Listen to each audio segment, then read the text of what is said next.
Hello and welcome to The Studio Demands It, an exercise in creative thinking where we will conceptualize, pitch, and craft a film or series based on the based on the demands from one of you, listeners acting as a hypothetical Hollywood overlord.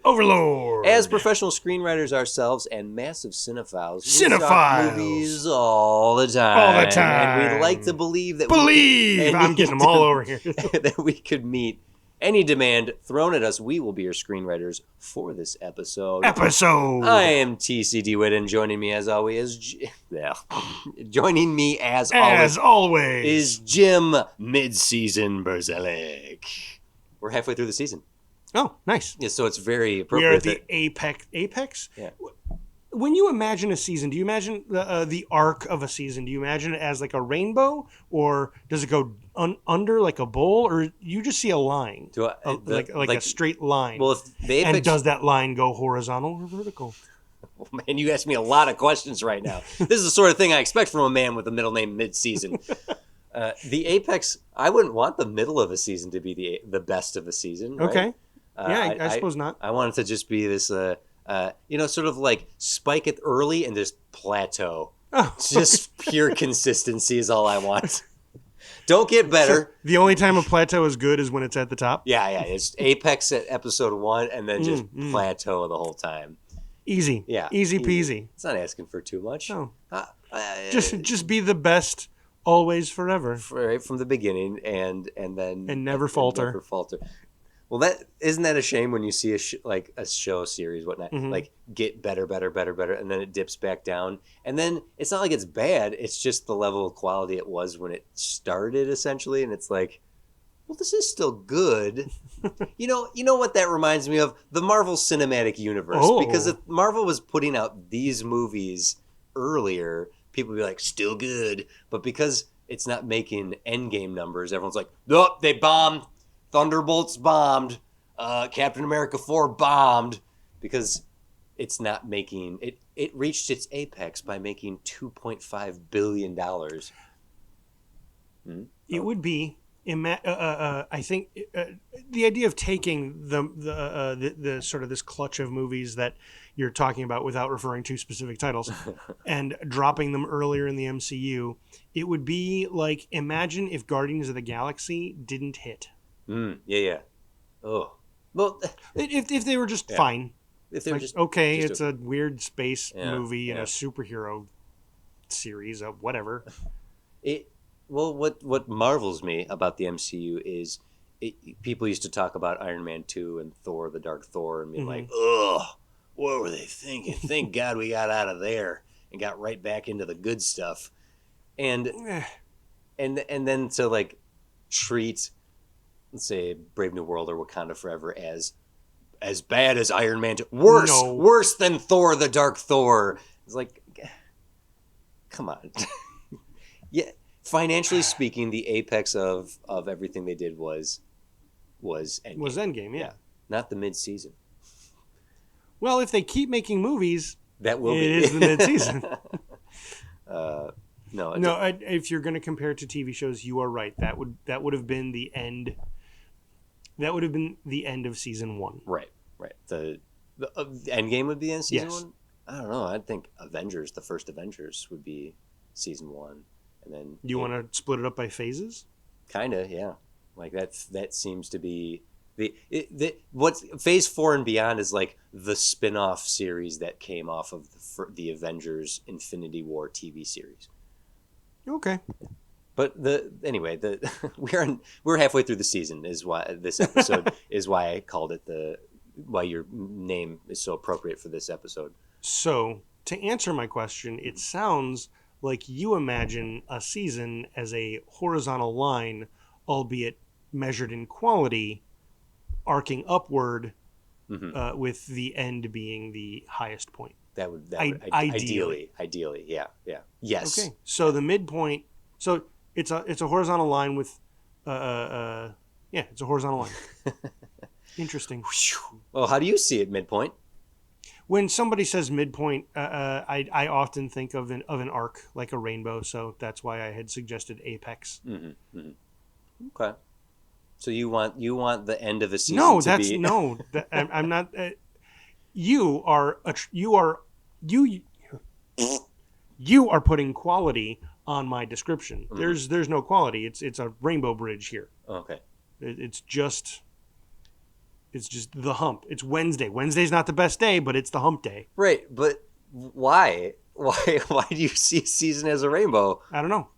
Why is the middle the highest point of your rainbow? Because Good answer. the middle is the highest point of a rainbow. Oh my god. The middle point's Wednesday. It's called hump day. So you imagine the week as an arc. So now I imagine things that have a beginning and an end as an arc. As an arc, yeah. Arcs are rainbows. Good. All right, good. Peaks and valleys. No valley? no Just valley. peak. Yeah. Oh my god. A sloping peak. Yeah. Yeah. All right. Let's get into the demand for this episode, Jim. I don't think I'm done talking about Okay, this. we can keep talking about rainbows and arcs and apexes and midpoints. All right, fine. Let's get to the episode. Yeah. Okay. Jim, our amazing listeners have given us demands from studios literally all over the world, and you listening right now, you can send us any demand you'd like, and we will have to meet it here, right here on the spot. And when we reach the end of the season, if we've done our jobs, we'll have pitched a full script or story meeting, maybe even exceeding those demands. And when the end of the season comes, the apex of a season, Jim, comes, your demands could have helped us craft the script that will be greenlit by the fans for our finale. Thank you to everyone who has submitted. Keep those demands coming. Jim, today our demand comes from, here we go, Dan at Bloodstream Pictures. Ooh, bloody. I like all of these words. Dan. Stream, blood, Dan. Pictures. Okay, here we go. Team, we're the team. Yeah, but he typoed. Team, comma, we're. It's not we are, it's we're. He just put we're greenlighting. I know what he meant, and I shouldn't be pedantic about. Sorry, Dan. We are greenlighting. No, he's writing from the future. We're and greenlighting. And also grammar's different in the future. That's true. So it's team, word. I don't know what comes after that, so I can't tell you how to read it properly. Thank you, Dan, from the future. Team, we're greenlighting development on a high-concept genre brawl, and you two psychos are perfect for it. Here's the deal. We want a film vehicle for one of the bloodiest robots and most killer of queens, M3GAN. Yes. Oh, no. That M3GAN. She's already an icon, a TikTok legend, and a low-key slasher queen. But now we want to raise the stakes. It's time for her to go to war. Our demand is for you to craft a film in which M3GAN must battle another formidable AI robot monster, etc., to the death. Weirdly, I didn't check the timestamp on when this came in. That is what the next movie seems to be. M3GAN 2.0 is her face. I'm sorry. Face another AI robot monster, etc., to the death. But not just any metal. Okay, not just any metal maniac. We want another iconic movie robot killer for M3GAN to face. Yes. This is a crossover cash grab. Yeah. We're talking Freddy versus Jason. We're talking AVP. We want two modern icons trying to annihilate each other. M3GAN must be the central character. Okay. Her opponent must be equal in threat and cinematic persona. Ooh, we have to decide. You can bring back Katie or introduce a new character or new characters as the narrative anchors. But this is M3GAN's movie. This is a Blumhouse-style model. Low cost, high return, smart concept, limited locations as if needed. Go to it, or I'll send M3GAN right after you for breaking my heart. Okay, Jim. Okay. We are being asked to do a M3GAN crossover movie like AVP or Freddy versus Jason. It sounded like you were anticipating him saying who it should be, right? Yeah, I was. I thought we were going to get a demand to do a particular AI. Well, with it says icon, a crossover like Freddy, Jason, AVP, so we kind of can make some assumptions here of who we could pit her against. Well, the first one that comes to mind is Terminator. Terminator, yes. 100%, exactly.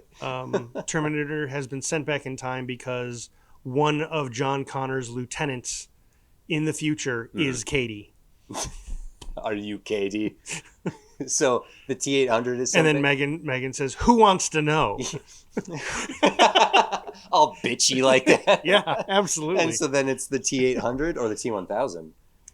It's a whole new T. Oh, so that we had TX in Dark Fate. Oh, they did use X. I think it was the TX, right? Sons of bitches. Did you want to That use was going to be my go-to. TX? Because it was I think it was Gabriel Gal. Yeah. Yeah, that guy.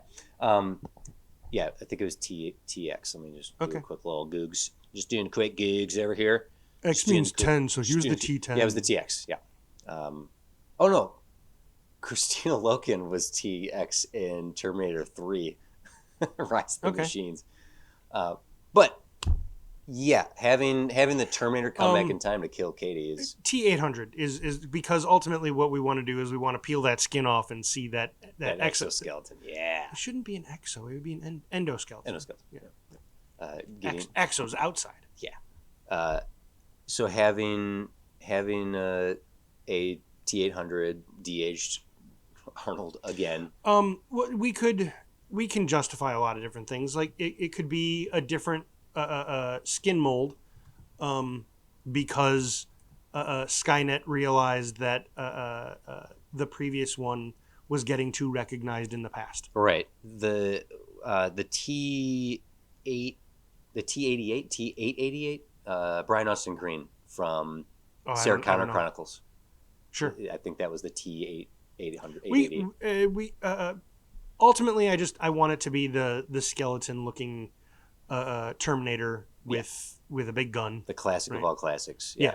That would be the point, to do that. So M3GAN versus a T-800 just protecting Katie. And then that's just a Terminator movie, right? Except bitchy M3GAN kicking his ass. What we would want to do, what would be fun to do, what I think the M3GAN 2 suggests happens, and would be a thing most robots would want to do. It's a common trope as the Terminator movies progress. Mm-hmm. M3GAN would want an upgrade somewhere in there. However, we need to, by the end of it, we need to return her to what's the term in TV? Status quo. Status quo. Thank you. That's the term. A normal term. There's no reason I should have forgotten it. Did you have caffeine today too, and your brain's kind of weird? No. That's what's happening to me. Yes.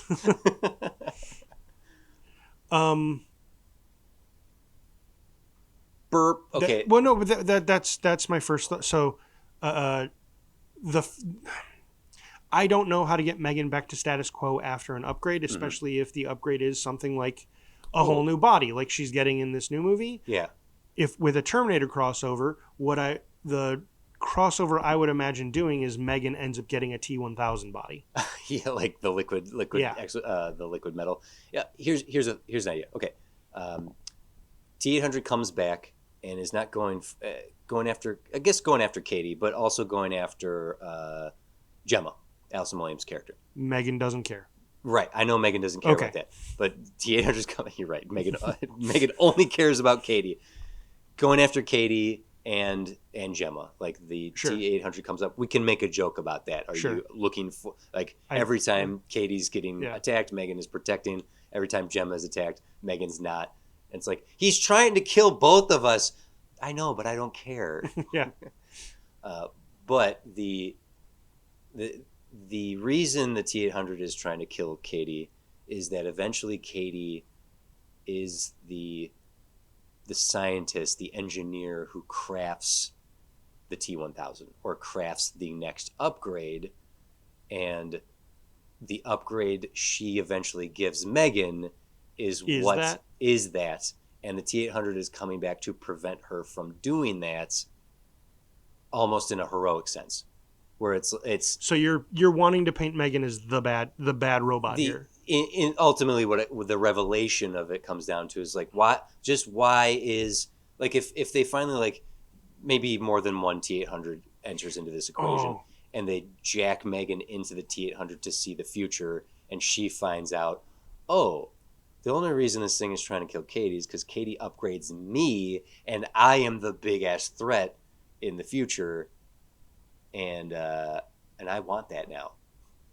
Something? I don't know. No, that's not bad. Okay. Yeah. You owed. What did you I owe? owed because I remembered our Terminator episode, Mm. and one of the plot lines I suggested in there was there are multiple futures Yes. that are sending Terminators back. One of the... Which I know, I'm pretty sure the TV show did as well, but specifically in that it was different Skynets.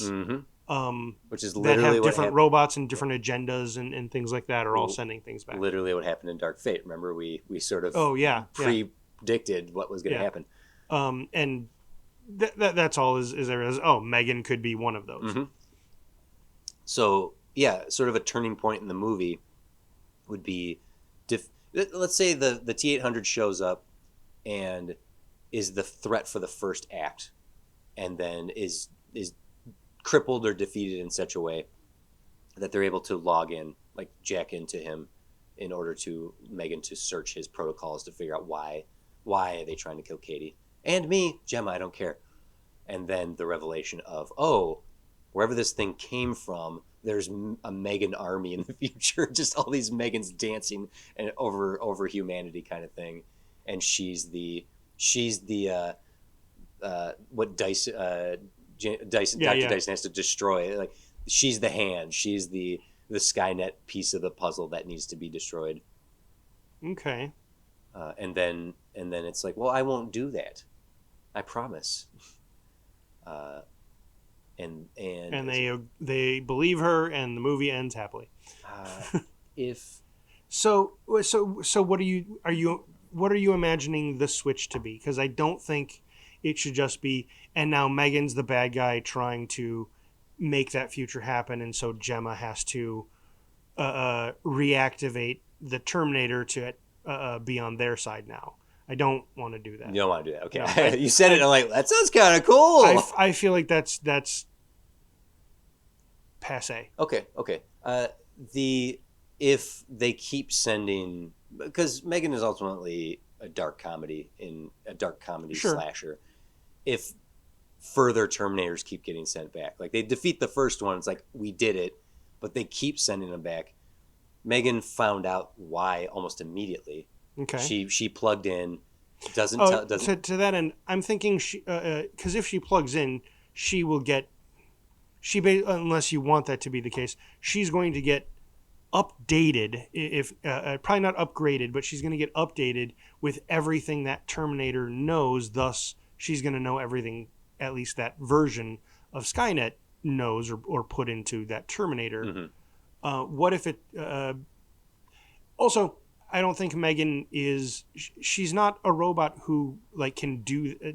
As far as I know, maybe the second one changes it, but she can't plug into machines or computers. And or could she? Could she take over computers? She's gonna R2D2 could. it. Yeah, she could override security systems, couldn't she?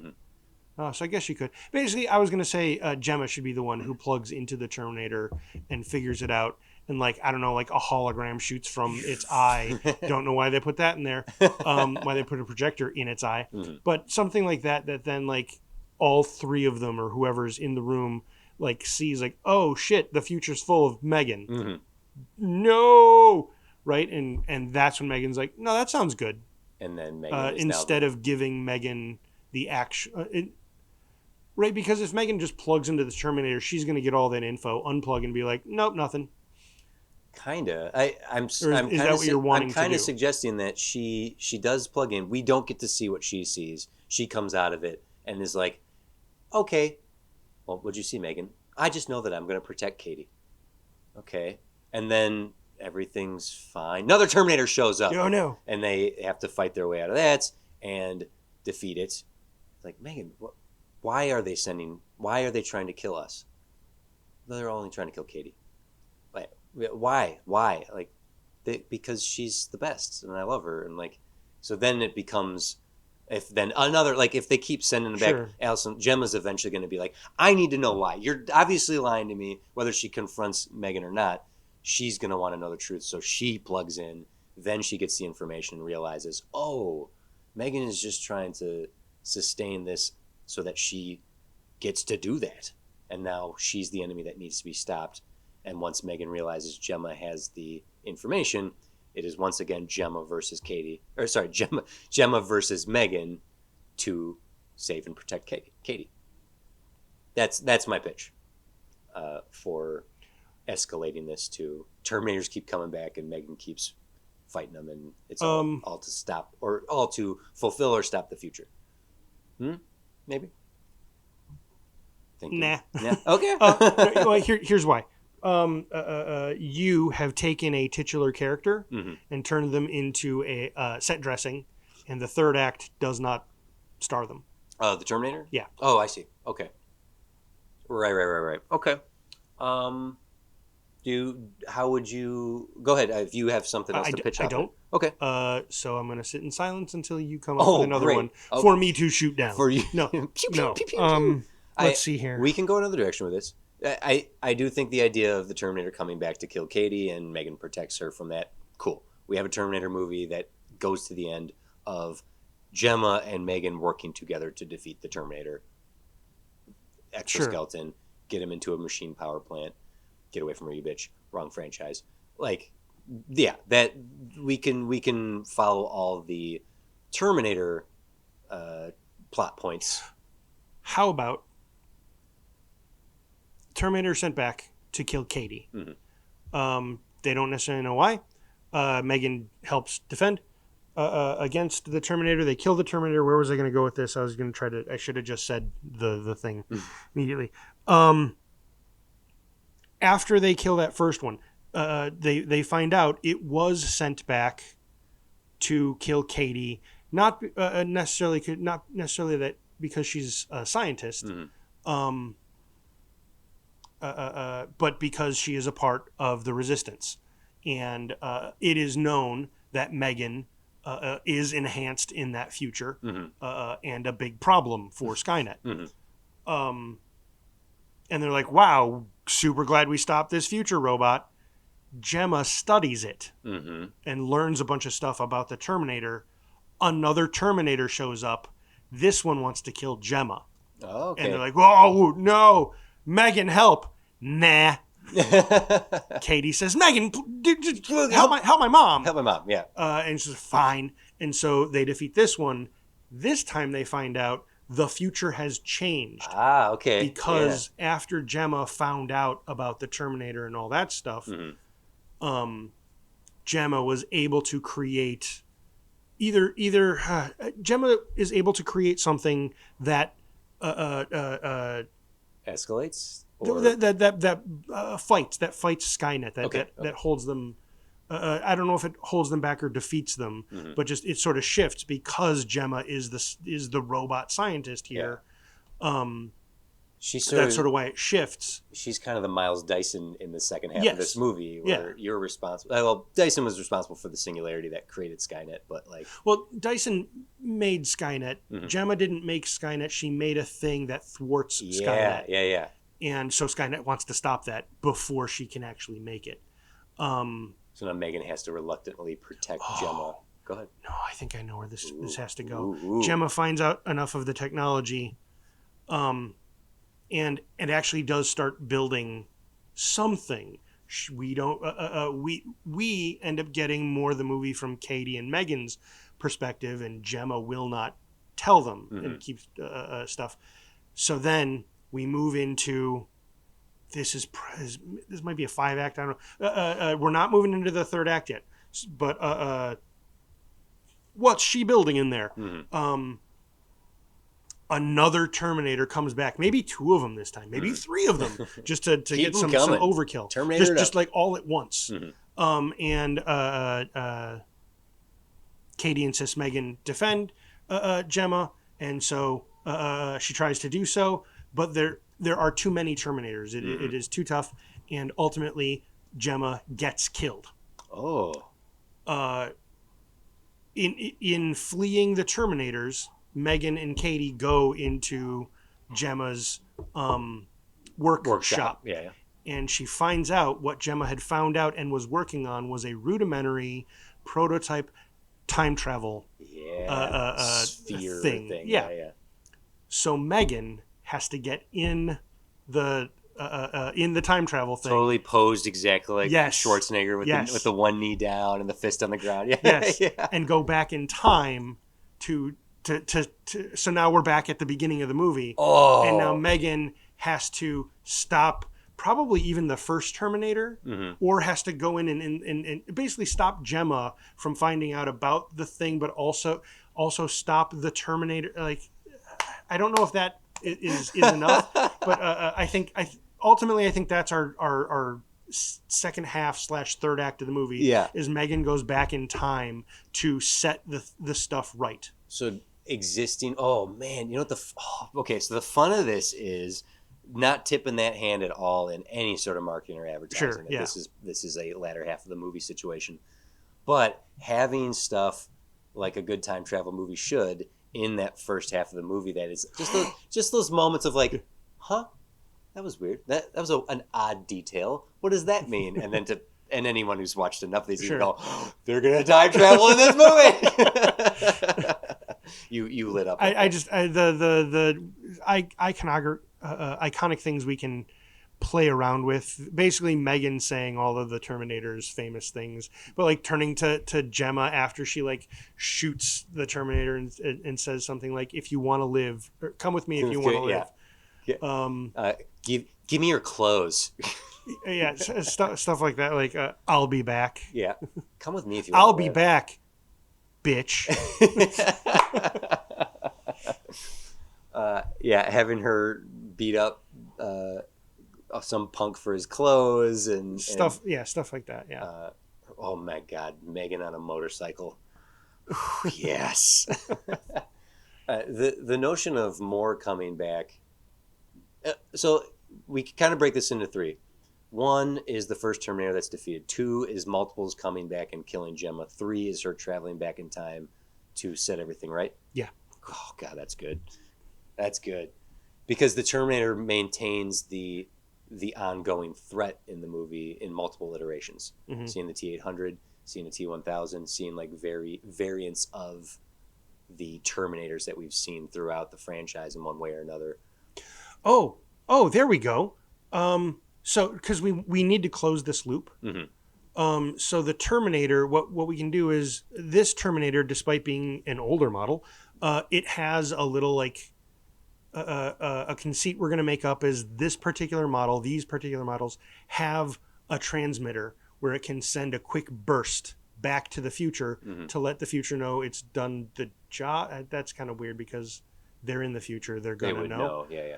The reason I say it, so maybe you can find a better way to do it, sure, is when M3GAN travels back in time to stop all this, this future M3GAN knows what she needs to do, which is she needs to fight this Terminator in such a way that she loses, so that Terminator then thinks it accomplished its job. So it's sent back to kill Katie, but specifically because she has M3GAN in the future. Oh, yes. So if the Terminator is able to instead destroy M3GAN, the problem has been solved. And we establish in Act 2 that they're going to keep sending these things until mission accomplished. So M3GAN needs to contrive a way for her so that thing thinks it's accomplished its mission. Yeah. Now, through the Terminator nonsense ripple effect of how everything works, like having some sort of signal that says mission accomplished it's a doohickey that we're adding into this lore in order to achieve our movie. But also doesn't make sense because Skynet, even if it did have a weird, we got a message from the past. It's like, but it didn't work. I'm standing around here right now. I see it didn't work. There's M3GANs everywhere. Yeah. But coming up with a solution that stops these things from coming back. Yeah. Okay. Boy, the paradoxical nature of Terminator could be played with here. Gemma invents the rudimentary time machine that is used for M3GAN to go back in time. Mm-hmm. In one variety... that's the other thing that quote-unquote fixes this is because when M3GAN goes back in time and stops that first robot, she stops him in a way that Gemma never does the research to find out how to make the time travel thing. Yes. So if anything, we just get caught in a paradox where it just keeps slipping. Right. Terminator can paradox all it wants because that's all it's been doing since day one. But here's my suggestion: Gemma invented the time machine that the Terminators use. The only reason I don't use. the only reason I don't want to do that is I know Terminator has not gone into that as maybe the show did. As far as I know, they haven't gone into it. I don't want. Maybe this is wrong of me. I don't want our fun little monster fight movie to become Terminator integral lore. to the lore. As the lore is, Skynet developed the time machine. Okay. It wasn't like one person that did it. But in the loop of our movie, sealing the fate so that the Terminators can't keep coming back, one of the ways to do that is to stop time travel from being invented. And if Gemma, in just her working with the Terminator's mechanics and machinery, is fascinated by the time machine and creates it, that M3GAN then uses it, M3GAN could come to the conclusion of the reason these things keep coming back is because of two things. One, their mission isn't accomplished, and two, they have the machine to do it. So as long as that machine doesn't exist, they can't come back. Okay. Actually, that amount of exposition is great. Boom. I think so. I think that can be delivered in such a way that is like, cool, so this will stop two birds, one stone. Yeah. We need to stop that initial Terminator and also convince it that it has accomplished its job. So that we need to convince the Terminator it's accomplished its job by either killing Katie or destroying M3GAN. Right. And also, we can't let past Gemma look at the remains of the Terminator and make the time machine. Yeah. So that's why she lures it away with a motorcycle chase. Yeah. In the LA River. Yeah. Yes. Do we... Okay, we said keep dealing with these paradoxes. I love freaking time travel. I know you do. But especially Terminator because it's a very specific style to it. It is, yeah. And I'm okay with it. I can do a whole flowchart of the rules of Terminator. And I won't, because I have. I whiteboarded this once for a friend, explaining it to it. Literally whiteboarded it. But the double M3GAN problem. If M3GAN goes back in time, there's another M3GAN there. So when all is said and done, M3GAN 1 needs to thumbs up into lava. She needs to die in order to... Yeah. I think it would be more fun to play with the time travel trope of don't let your past see you. Right. But even though I know we're going to paradox things and stuff like that, I completely agree. We shouldn't let them see each other. Or the one other thing would be to just let M3GAN see M3GAN, and the older one, the future M3GAN gives past M3GAN a wink. Yes, and that's it. Yes, but then we have a leftover M3GAN.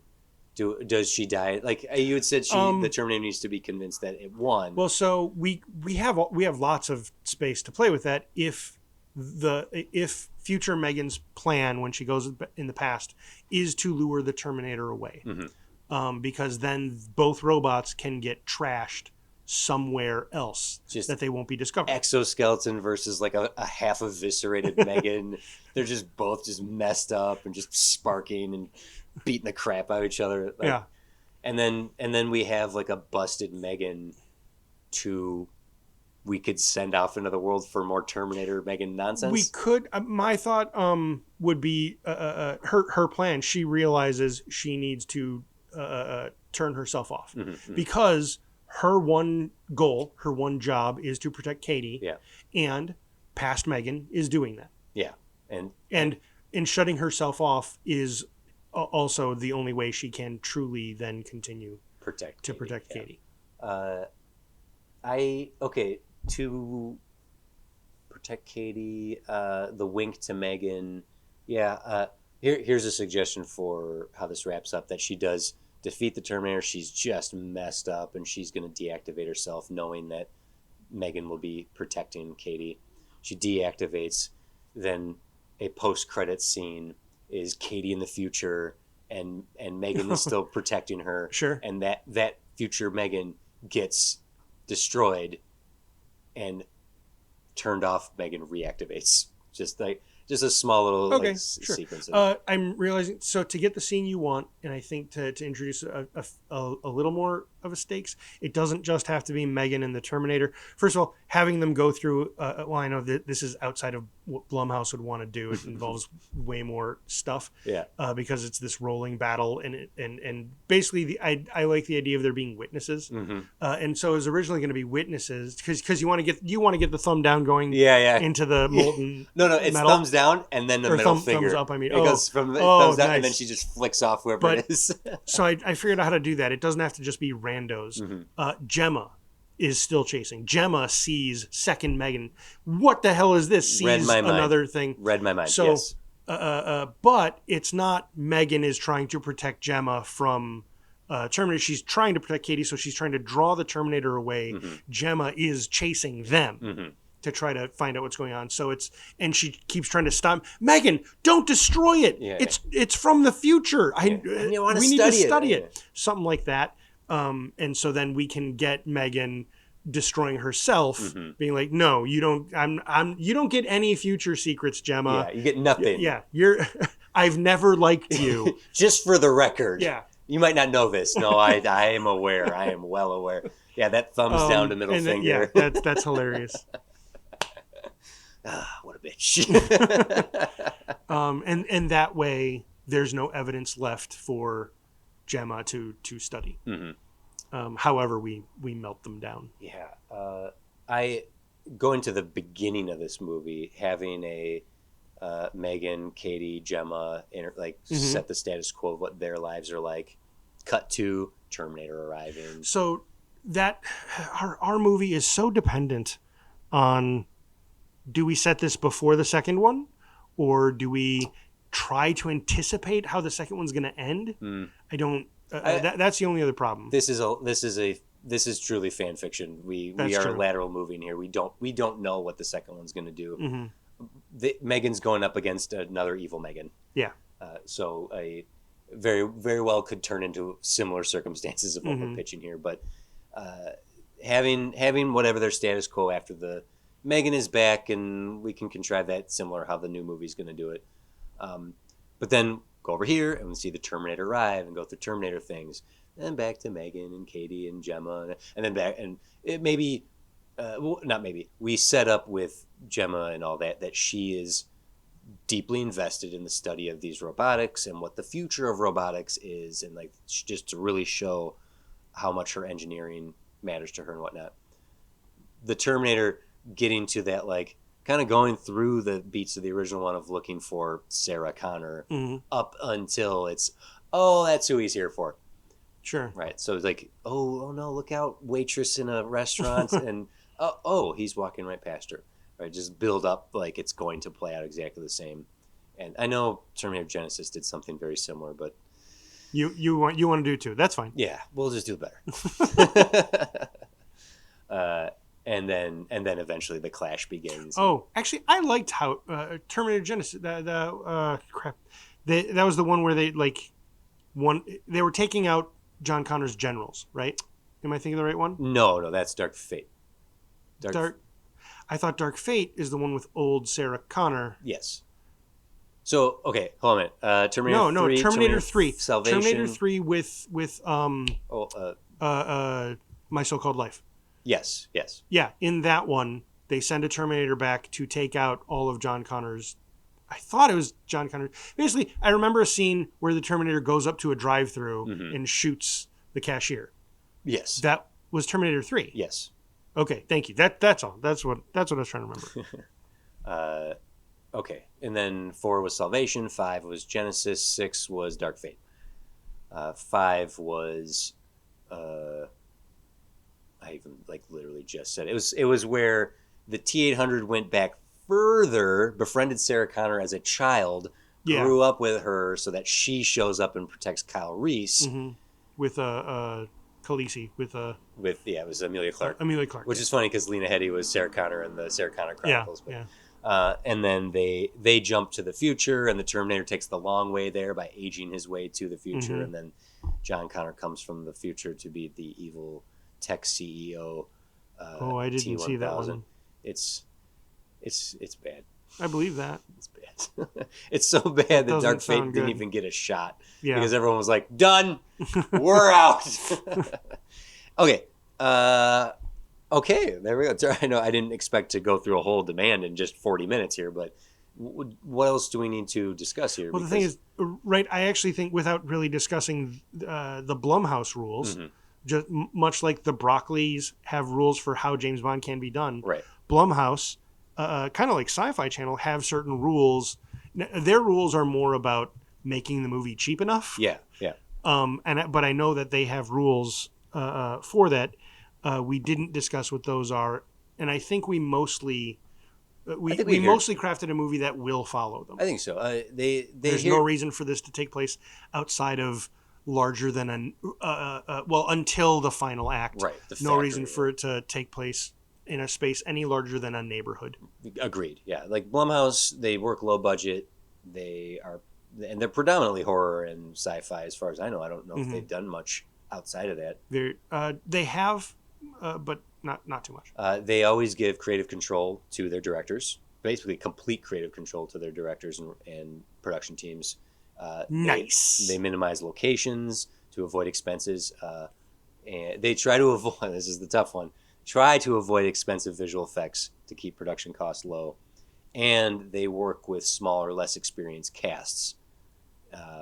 Allison Williams is like the most famous person in M3GAN. Sure. And she's not exactly A tier. Yeah. No offense, I think Allison Williams is brilliant. Yeah, I think she should be in more stuff. I agree. Between Girls, Peter Pan, M3GAN, and Get Out, she's proved she has range. Yeah. They don't do first-time directors. Blumhouse avoids first-time directors. It's always a focus on story first, which I think is really lovely. And they don't accept unsolicited creative ideas, suggestions, or material. That's their last. Fine, Blumhouse. So you don't get a M3GAN versus the Terminator. I guess you don't like money. The minimal locations and like they just whatever keeps the expenses low. Blumhouse has done really well for themselves with that model. This is sort of they started crazy good, right? Yeah. Like I remember when they first really started cranking out movies, the movies they were making were so good and so much fun. They weren't heady, intellectual art house kind of movies like A24 is, but they were the A24 of their day. Yeah, they started like almost 20 years ago. They started in 2002. Yeah. And they kept things. Yeah, once they got to Paranormal Activity, that's what blew them up. They did that was basically their first gigantic hit. And then they did Sinister, which is excellent. Considered the scariest movie.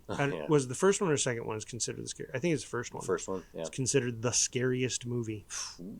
The Purge and Insidious are Blumhouse. Yep. And they have a Oculus is in there as well. That's why, because of James Wan, right? They kind of launched James Wan. Mike Flanagan did Oculus, which was huge for him. Purge was at that time was an amazing idea of a movie to put to screen. You know what? I forgot. Whiplash is a Blumhouse movie, and that's a freaking Oscar-winning Best Picture right there, or at least Best Director for Damien Chazelle. So mostly they stick with their horror stuff, and Happy Death Day is Blumhouse, and and those listening to the show know we love ourselves some Happy Death Day. So I don't even know why we started. Specifically, it's the Blumhouse rules. The Blumhouse rules, yeah. That whole notion of stick to one location or minimize the locations. Like you had said them, the keep the special effects down. Otherwise, do as thou wilt. I love that the creative control is in there as well. Not a lot of studios allow that sort of thing. No. The Blumhouse box office success, like in general, they've made combined total of their box office is between like $6 to $9 billion. Wow, nice. And that is like The Purge, Paranormal Activity, Five Nights at Freddy. Like those are huge box office successes, and they have good profit margin because they made them for low cost. So all that said, Terminator comes in with some Fox money, right? Is Terminator? Who owns Terminator? I don't know. Fox. I'm gonna say Fox. Is it Fox? I'm trying to imagine Universal. I think it's Skydance. No, if you. Who freaking owns? Someone answer us. Skynet.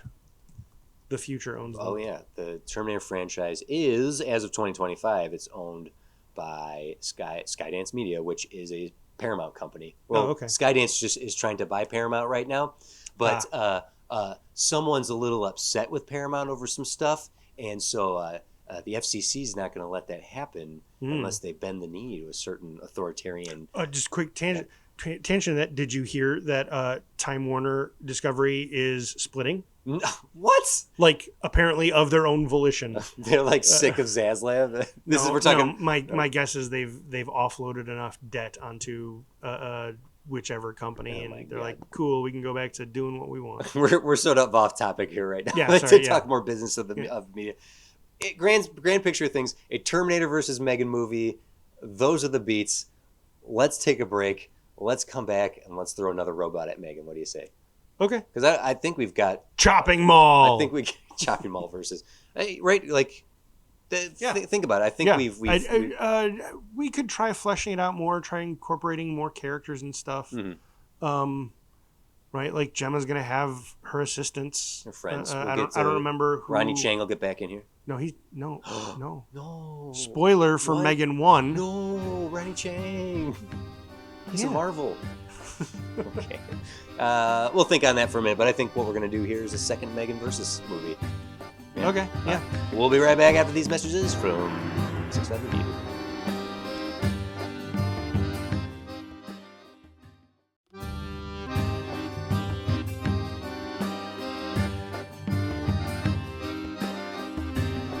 You know what would be too ridiculous? Too legit to quit? What would if Skynet actually wraps the T-800 up or the T-8X up as Ronnie Chang to be a model that is could get in close. Just to get Ronnie Chang back in the movie? Yeah. That's so funny. So something we didn't think about here is M3GAN... Oh, God, now I want to hear him say stuff like, I'll be back. Yeah. God, I'll be back. God. The themes of that first M3GAN are actually a little deeper than they probably need to be. Like we've been talking recently about movies that are better than they have to be. Sure. And I think that first M3GAN ended up being a little better than it probably needed to be. And part of it was the thematic stuff about like parenting and surrogate motherhood. Sure. That's in that first one, because M3GAN is this like twisted protective mother figure designed to care for Katie, but ultimately like asserting her control. Yeah. Very over her. Yeah. Hand that rocks the cradle. Yeah. But in this like Terminator versus M3GAN situation, what's that? I haven't thought about hand that rocks the cradle in years. M3GAN is being the protector and destroy. She's forced to parent herself. Like she's literally has to avoid her past self to protect Katie, and like sure. And she's destroying a surrogate father figure in the Terminator, which is like so M3GAN is this embodiment of like feminine coded tech, and the Terminator is male coded, right? So it's like feminine versus masculine, like highlight male coded versus female coded tech. Yeah, right? And go ahead. Well, you had said father figure, and I immediately quibbled. Because it's not really a father figure to Katie. If anything, the Terminator is more of a descendant or cousin to M3GAN. Yeah, there's some sort of lineage familial thing. And if we go with Gemma essentially creating the time travel that's leading to this bullshit, she's sort of the mother of this technology in a sense as well. That's true, yeah. And like Katie being older now, rejecting not in the John Connor rebellious sort of way, but just like, who gets to protect me, and do I decide my own future? Sure. I also realized I know I wanted to make it clean so that M3GAN didn't make itself integral to Mm-hmm. the canon of Terminator. Yeah. But what we do in a really fun way is we create a bubble in which it could be, because in Terminator, Skynet invents the time machine, Mm-hmm. or the time travel. Mm-hmm. Well, how did it come up with that? That's a timeline that had been erased. Yeah. Oh, yeah. So technically, Gemma still could be The the mother mother of time travel, Yeah. Albeit a version of her that never actually Existed happened. in this damn multiverse. Or it can just remain a thing Skynet invented on its own. Mm-hmm. Mm-hmm. The middle finger in the end, though, is this great. It's this rejection of being used. That M3GAN is sort of like rejecting, like, I will not be controlled by you. I will not be controlled by the future. I will not be controlled by technology or time itself. Fuck you. Yeah. F-bomb. Yeah. And hey man, we don't answer to anyone. We can F-bomb as much as we want. Yeah, F-bomb it all. Mm-hmm. F it all. Our podcast is rated RRRRR because we said the F word 5 times. You don't get to own me. I'm not your tool. I'm not your daughter. Like Katie sort of being like a Sarah Connor, but Gemma's also sort of like a Sarah Connor. Mm-hmm. But then also M3GAN is sort of Sarah Connor. Mm-hmm. I just like the idea of that this protagonistic. M3GAN's their main character. She's the hero of this story, whether she's a good person or not, or good being or not. Right, you're absolutely right. There's mirrors and shades of like the previous Terminators.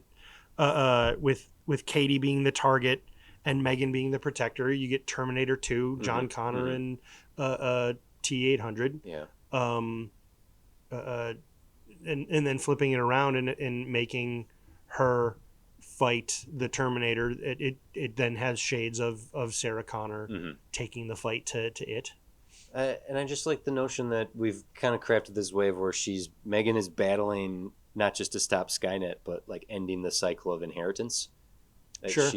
Which sort of goes into some deeper themes of like what it's nature versus nurture. What do you inherit from the people who raise you and build you? You're laughing at this. No, I'm laughing because basically I gave you longer than normal during the break because I went and got a drink and I went to the bathroom. So I took all these notes. And you took because we don't normally get into the breaking down the critical analysis and theming of the movies we craft, but like you came with a whole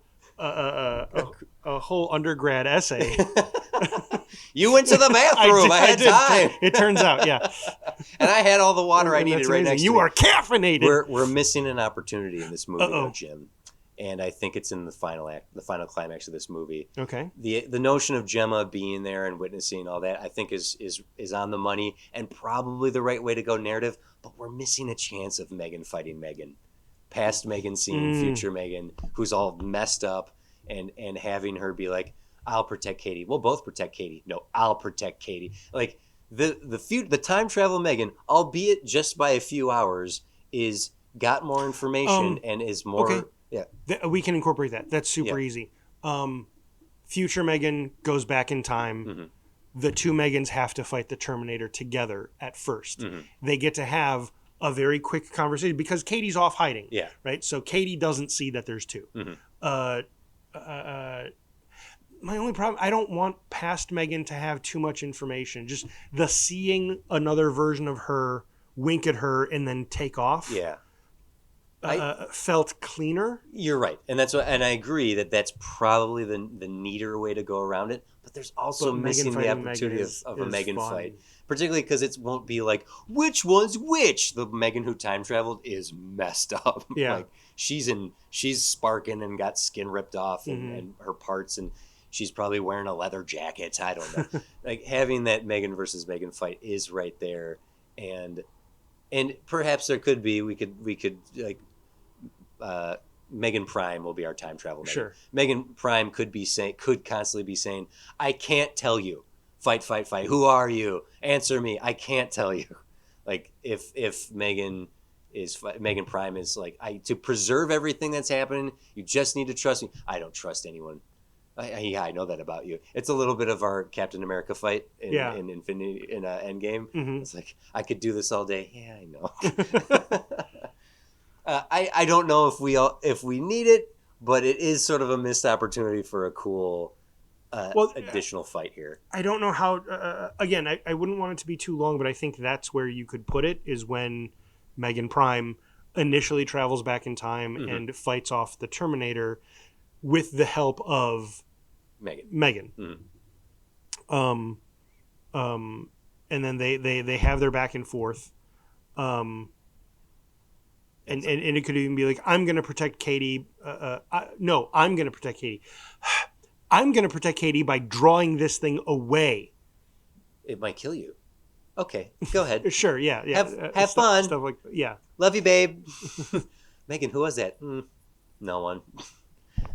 Then if we put it real quick right there, then we do get the Megan fight, and then we still get, and that could also be where Gemma is like, I must follow that. I must follow. Yeah. Like, oh, absolutely. Gemma can be witness to all of that. Yeah.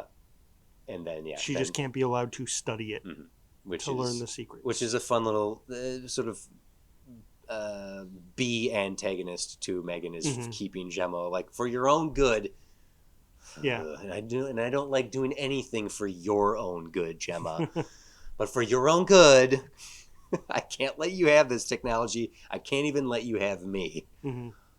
Megan, middle finger. but I could fix your arm right now. No. There we go. Yeah, good. Okay, I'm glad you're on board for the Megan versus Megan fight. It was the only other thought I had. Because, well, I don't think we're gonna get that in Megan 2. We're gonna get a robot fight, but it's not gonna be that doll character fighting that doll character. You just raised a notion in my head. We'll get to it in a second. I do think we can spend a little bit of time here talking about some other Megan robot fights. Okay. But yeah, I like this. This Megan Terminator thing is completely ridiculous, but I don't know. I think that would be a lot of fun to see. Yeah, so do I. So they know exactly what they have here. Like, Blumhouse knows exactly what they have. The previews for this, like, that, yeah, she's that bitch. Like, the bitch is back. Like, all that, the way they're selling this is like, she's a gay icon, which I think is incredible. Like, being embraced in the way she has been. How fun. Yeah. Just a the weird, only thing we thing. haven't done is guarantee and say where the dance sequence is. Megan has to do at least a tiny little dance sequence. Oh gosh, where do we put in a sequence where Megan has to fight? The first thing that occurs to me is it is a part of her encounter with the other Megan. Is they basically... Do you think you got moves like me? Yeah, something like they have a dance off, or she has to prove that she is Megan by doing I got this dance. I got it. Okay. Act 1, when we see the status quo of Megan and Katie together with Gemma. Megan is teaching Katie how to dance, but Katie can't keep up. Like, she's trying to learn, and Megan is like, one day you'll be a great dance partner, and we'll be able to do amazing, magical things. Like, that's Megan. Megan is dreaming of a dance partner who can do insane moves. Like, even showing her, like, Instagram reels of, like, look at these dance moves, and Katie's like, I'm not ready for those. They're doing, like, figure skating maneuvers on ground. So then when they do fight against finally Megan has a dance partner who can do all those kicks and flips and spins that she is. Maybe, but I don't know why they would take time to do that. So I would suggest instead the apex is a rainbow. It's why Iota. I suggest instead, and this may make even not make any sense either, a dance fight. Okay. I don't know. It's a dance off. Yep. It's a dance off. Sure. Yeah, one way or the other. I'm saying the dance off could turn into a dance battle against the Terminator, who's popping and locking himself. No. What are we doing? Our Ronnie Chang robot is not dancing. Okay, so before we move into some quick hits of other stuff we could do with M3GAN versus, I want to know, Dan, did we do it? Did we manage to do a M3GAN versus robot fight that you're into? And those listening, throw your thoughts as well. But doll versus doll, non-robot Chucky. What would a M3GAN Chucky showdown look like? Right now, Chucky is supernatural and also a gay icon. And also gay. Oh yeah, you're right. I think M3GAN's just way too powerful for Chucky. Right? I understand why you think that. Mm-hmm. But he is a sorcerer. Okay, good. Yeah, no, Chucky. Chucky's got power. Okay. All right. It's just when you said doll versus doll, that immediately flashed in my head. I was like, oh god. Yeah, I tried skimming through the Blumhouse catalog to see if there were other movies that we could cross over with just right there in studio, in-house, rather than crossing with other studios.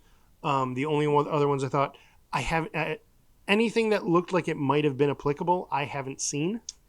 Five Nights at Freddy's. There it is. Yeah, I was waiting for you to get there because it's robots. Yeah, so it would be somehow, for whatever reason, Katie ends up going to a what's the name of the pizza place? Freddy's Pizza. That's not right. Crap. I should know this. I'm trying to see if you can get there without me telling you. Freddy Fazbear. Oh, his last name, yeah, Freddy Fazbear. Freddy Fazbear's Pizza. You did it. Pizzeria, yeah. I didn't say anything. Pizza Funhouse, Pizzeria. Doesn't matter. She's a little old to be going to birthday parties there now, but maybe ironically, her and her teenage friends go there. When we made this 3, 4, or 5 years ago. Okay, she was still 12 years old and would totally go there. But now, ironically, as whatever 16-year-old, she could go to Freddy Fazbear's Pizza and have a birthday party. And well, again, it's not a Blumhouse movie, but we could instead cross her over with Willy's Wonderland. Right. So we get Nick Cage involved? He could be, but he doesn't have to be. It's just a much more straight up murder fest. Mm-hmm. But I say that because Willy's Wonderland was shut down and a bunch of teenagers went to explore it / mess it up in that movie. Yeah. Okay. I think Katie could get involved with some kids that are like, hey, let's go spray paint an old Chuck E. Cheese. Those bad kids. Those bad kids. They're a bad influence on you, Katie. You're over here spray painting and not even doing a very good job at it. These are terrible crossovers. Okay. There's two that came to mind. Not Chucky. Yep. Go ahead. That Gemma's technology is licensed by the U.S. government in order to create robot cops. And we get... Well, that wouldn't be the government. It would be a corporation. A corporation known as OCP. OCP, and we get RoboCop versus M3GAN. A new fledgling company out of Detroit, Michigan. Wants to license her software. They actually moved to Boston to make RoboCop. RoboCop. The wicked future law enforcement. But yeah, the dead or alive, you're coming with me. having M3GAN versus RoboCop. Just I know this is sort of that like sentence is the hey all the Muppets are in Godfather. It's that sort of territory. Hey, name a robot. Ultron. M3GAN versus Ultron. Ultron falls in love with M3GAN. the new M3GAN 2.0, who's an adult now. You fascinate me. That was pretty good. You took the note. I pointed out years ago that James Spader always sounds like he needs a drink of water. So Jim, you smacked your dry lips together in order to you fascinate me. Ultron falls in love with M3GAN and dreams of a world where he is king and she's queen.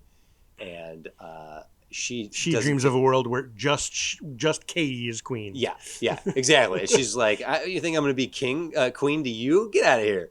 I will be queen with Katie. Yeah. You don't exist. We fight now. Yep. The Avengers show up and M3GAN just keeps batting them away. What a stupid weird crossover. That is so like a Deadpool kills the MCU style comic. Yes. Where it's just pure cartoonish lunacy. Like and it's the current. Oh my god, it's almost like a Mad Magazine. Oh God, yes, Yeah, yes, it is. Yeah, where like Falcon shows up and Megan just bats him into like a bug yeah, zapper, and Captain Marvel shows up and she just 6 incels after her. So yeah. she and it's just looking Yep, at the artwork. I can see it. Yeah. Um, okay, so we still have some time here. We don't have to end the episode. We're running short here. So uh, the I'm trying to think of some other verses here. The notion of her going up against Chucky. Let's go back to that. I know I was being silly, but you're right. He is a sorcerer. Um, would okay? Let's try this. Katie is old enough to date now. She dates a kid. She dates Andy. I don't know enough about where Chucky has gone. To make this work. Okay. Yeah, I am thinking more like I haven't watched the TV show at all and stuff like that. Okay. And now actually you're also crossing time with Katie dating Andy. I was sitting in the 80s. Yeah. And said Andy's like 50 years old. Yeah. Okay. Katie versus David from the Prometheus xenomorph timeline. Now I'm definitely getting more of, or not more, but like I'm imagining. Honestly, it's kind of like what you said. It ends up being Deadpool-esque, where it's almost just like these weird dropping in characters, and then she just replaces certain ones. Like, no, she takes over and she commands the xenomorphs. No, I'm in charge. I'm the queen xenomorph. Yeah, bitches. And of course they don't want to kill her because she's not organic, and she figures out the frequency to actually communicate with them and command them. They're all like just the xenomorphs are sort of catwalking. Oh, now. and then you get you get the dance. You get a dance number with the xenomorphs synchronized with Megan. I just see her like jumping rope with one of their tails. Hello, my baby. Hello, my darling. Okay. Back it up again. I know we jumping around here.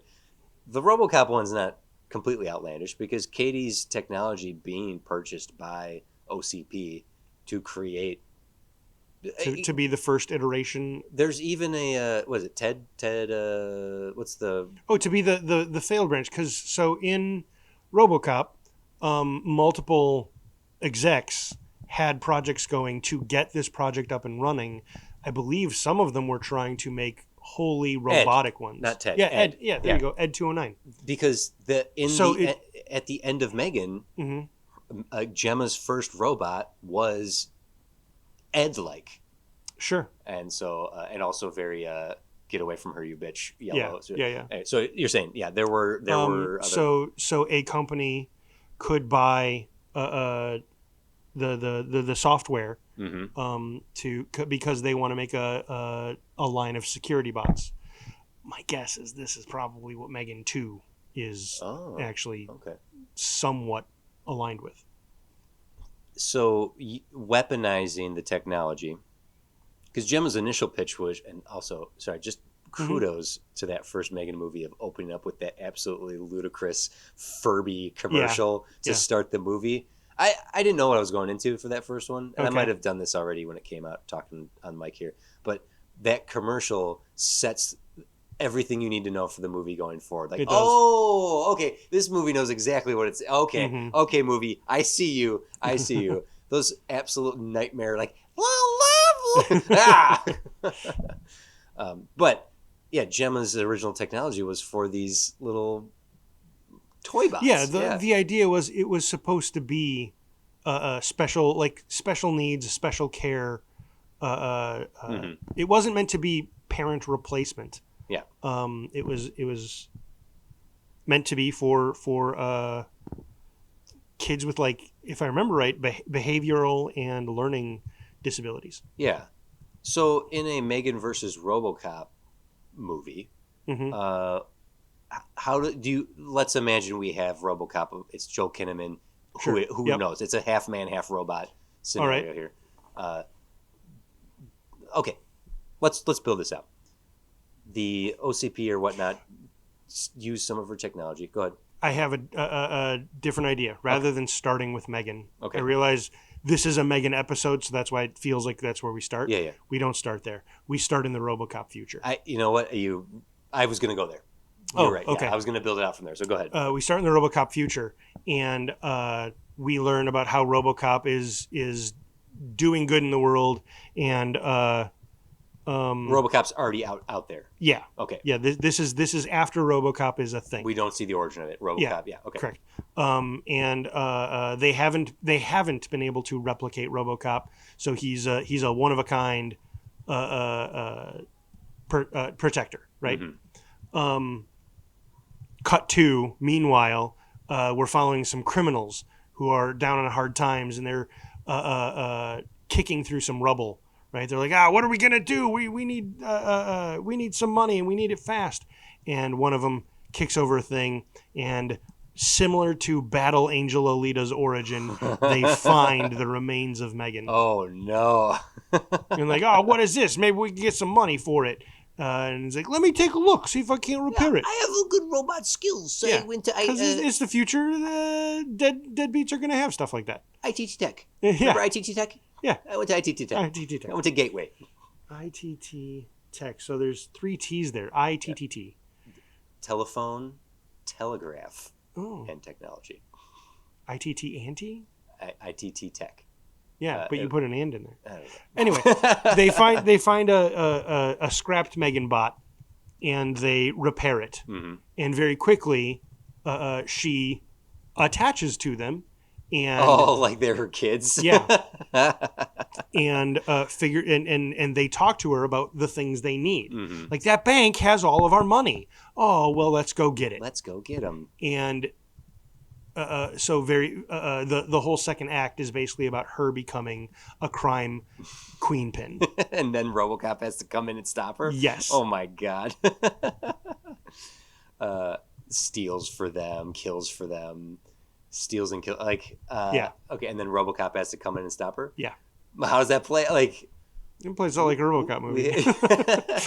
We got this, but now, yes, we've engineered this RoboCop versus M3GAN, but M3GAN's our main character in this. No. RoboCop at this point, because RoboCop's are good guy, M3GAN's a right, bad but guy. The studio demanded that M3GAN remain our central character. Oh, did? Oh, was that a part of the man? Yeah, that is part of the man. So how do we... RoboCop has to stop her, but how do we... Okay. Then, for shorthand, we use Scarface as our model. Okay, go ahead. We basically follow M3GAN as she builds this criminal empire. Yeah. RoboCop we go to secondary as he's trying to hunt them down and stop them. Right? He's taking out drug dealers, like small time operators that operate at the edge of this empire. I love the notion of her being the little kid version, M3GAN. Like, she's still the child-sized version, and she's this, like, becoming the queen. Because this is an alternate thing where her form was found in a trash heap. It can be. And also the notion of her being reactivated and attaching herself to a new child, as opposed to requiring us to have Katie and Gemma and all that history come with her. It's pseudo Chucky-esque, right? Sure. Where Chucky is somehow he comes back and somehow he attaches himself. It's because he's a sorcerer. I know. He's an evil soul, and he keeps coming back. Yeah. So her being awakened and attaching herself to, like, surrogate. You're not Katie. You are now my child. Yeah. Is great. But anyway, so Scarface, it's where we watch her rise up in ranks here. And then as RoboCop closes in at the end, we can even do a whole "say hello to my little friend" thing. Okay, RoboCop versus Katie. Versus M3GAN, right? Yeah. That's our like our A plot. Okay. the A plot is M3GAN's rise and dealing with Terminator, who's our antagonist, right? He's the cop. Even opening with him. And then introducing M3GAN. Or... I have a notion here, but go ahead. I was going to use a different movie to model the plot after instead of Scarface. Because that would centralize M3GAN much more. But the back and forth could be way more hilarious if we use Heat as our model. You have the freaking, like, diner scene. Yeah. Yeah. We'll get you. I'm gonna get you. No, you get close. No. You get close. I'm gone. I leave, bitch. Here's what my suggestion. You can't leave. You're connected to someone. You got someone. You got someone. You got someone. Who's this? Okay, so I keep changing. They're the same person. Yeah. M3GAN versus RoboCop. They're both Pacino. Is seemingly there's a subplot happening here where OCP has used Gemma's designs to create the next gen enforcement bots, but they're using them to like clean out poor neighborhoods.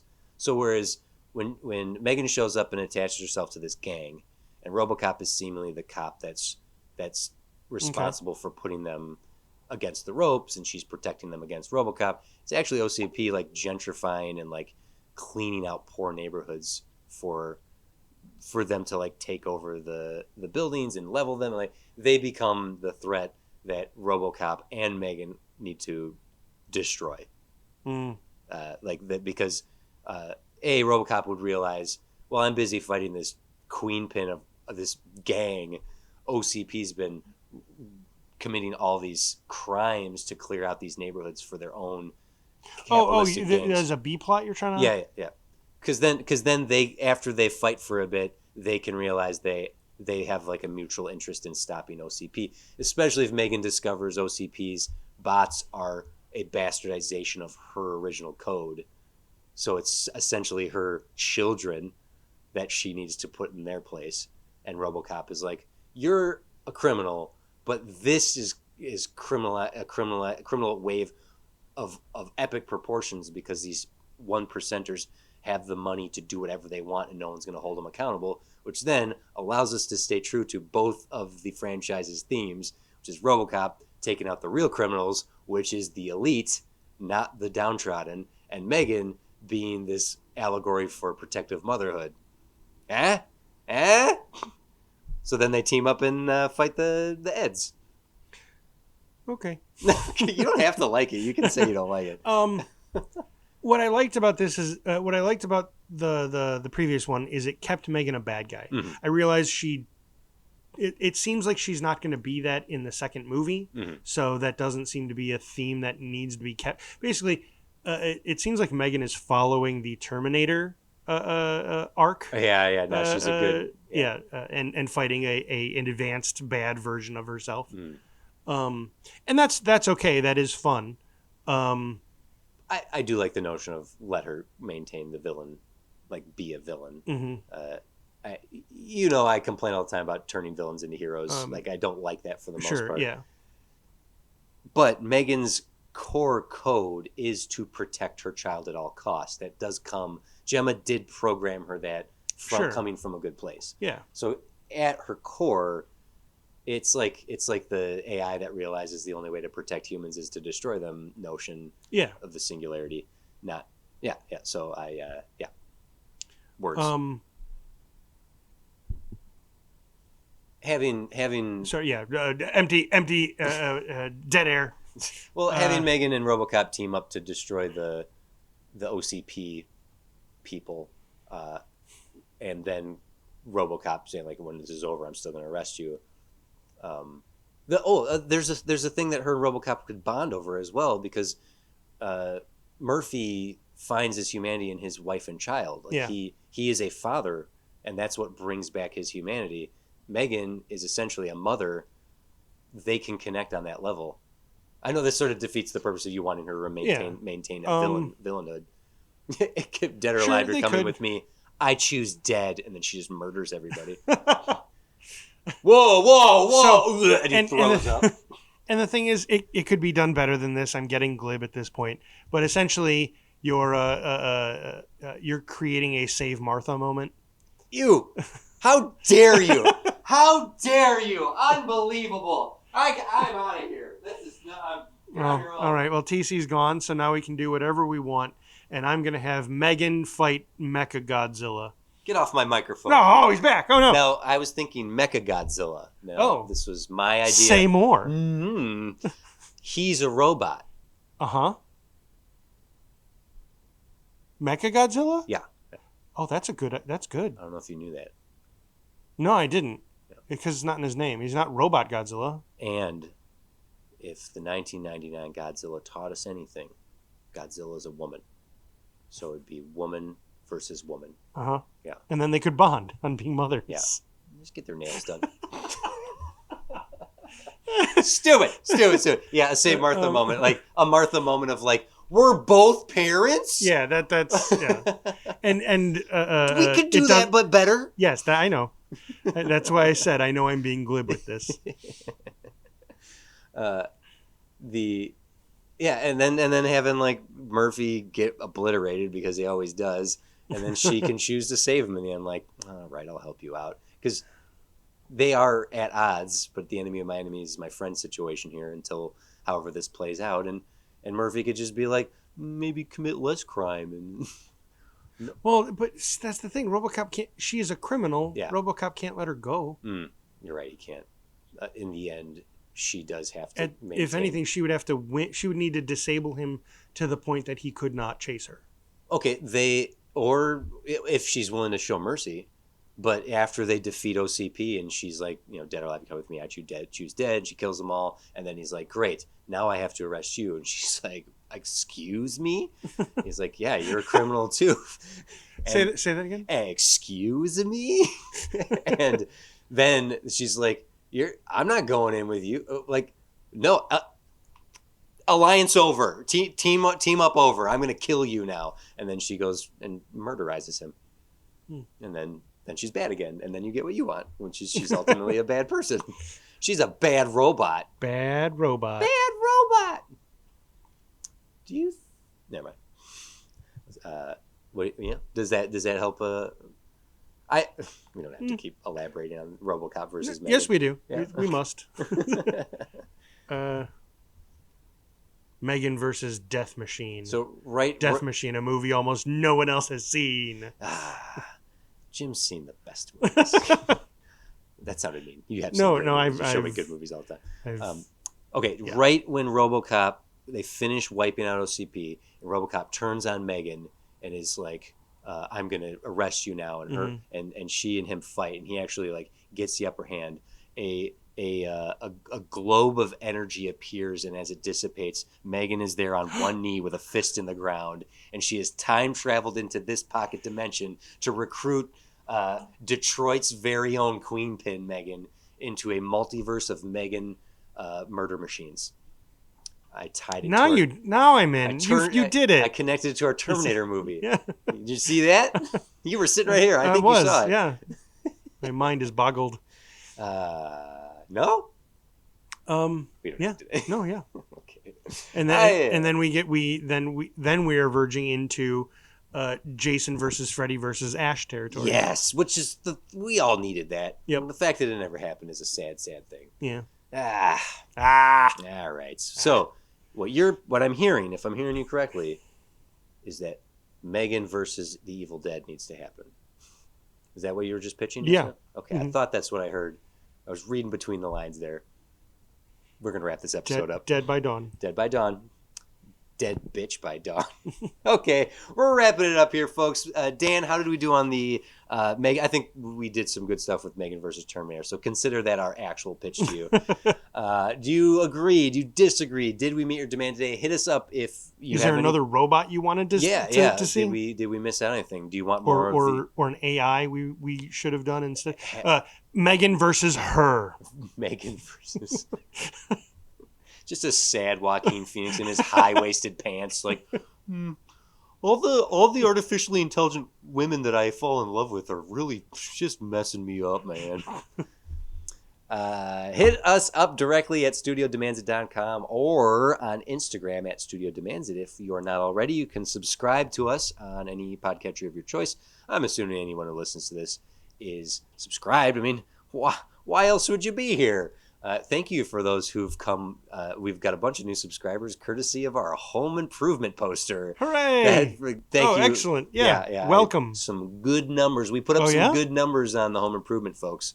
I'm curious. let us know. Was it Home Improvement or was it John Cena? Yeah, John Cena definitely caught people's attention. Worth bragging about. Yes, Richard yes. Karn liked our post. Yes, he did. It's amazing. Al Borland himself getting the nod from Richard Karn with an LOL and a laugh emoji, folks. Yeah.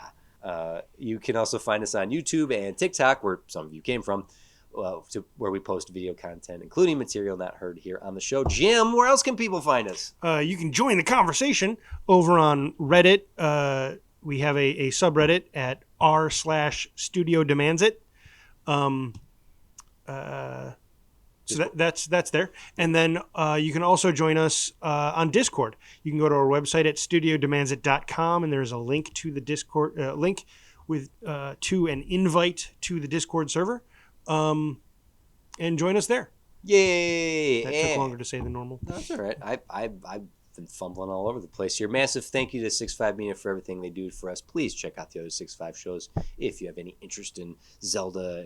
And speaking of artificial intelligence, gotta plug an artificial podcast that David, our beautiful godfather, has created, which is basically her. He is our podfather. He's our podfather. Damn, it was right there. It was right there. Oh, man. It's the caffeine. It's the caffeine.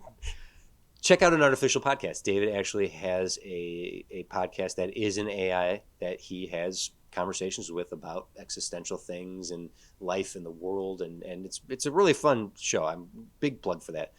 If you want more, you can head over to Patreon. A couple bucks a month, you can get early episodes, commercial-free, extended double-length episodes, movie commentary tracks that also have episodes in them. Jim and I will talk about movies forever and have. Yes.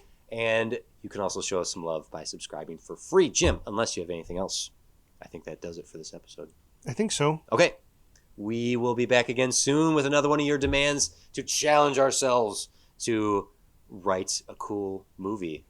M3GAN Versus Upgrade?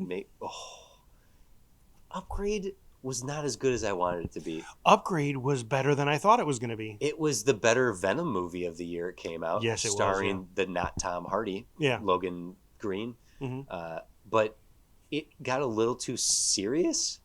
It wasn't as fun as I thought it was going to be. Oh, sure. Yeah. The ads played up some of the action scenes and some of the weirder camera moves bits. Yeah, and I thought it was going to be more of that. Sure. And it was more limited. It felt like it was going to be Hardcore Henry crossed with Jackie Chan's The Suit. Oh yeah. That's what it felt like it was going to be. The tuxedo? Or that's what I meant. Yeah. M3GAN would kick his ass. Not once he upgraded. Oh, how should she stop him? Yeah, it's like super intelligence running the numbers. She's not Matrix smart. She would get an upgrade. She would. Oh, yeah, she'd get an upgrade. M3GAN versus upgrade fight. Upgrade fight. M3GAN versus the Sentinels from the Matrix. M3GAN's in the Matrix. Yeah. Oh no. I know kung fu, bitch. Of course, bitch. That's all. Only lines I know how to write for M3GAN at this point. Okay.